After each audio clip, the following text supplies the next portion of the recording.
How to zoom in on a TikTok video. There's two ways to zoom in on a TikTok video, depending on if you're creating a new video or if you're using a pre-existing video and images from your camera roll. First, go to create a new video by clicking the plus sign in the middle of your bottom menu. If you're creating a new video, you can click the effects button on the left side of the screen. From here, you'll need to find the zoom filter. It's typically under trending, or you can find it under editing.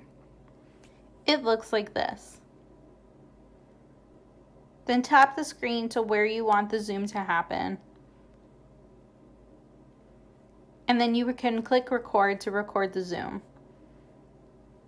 If you want to upload a video that you already have in your camera roll, just click upload and then select the video. Once you go to edit your video, then click effects. Under visual effects, scroll to find the zoom effect.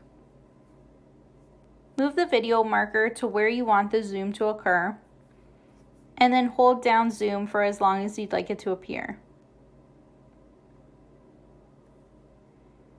And that is how to zoom in on a TikTok video. If this video helped you, let us know by liking it or commenting below. And don't forget to subscribe for more how-to instructional videos.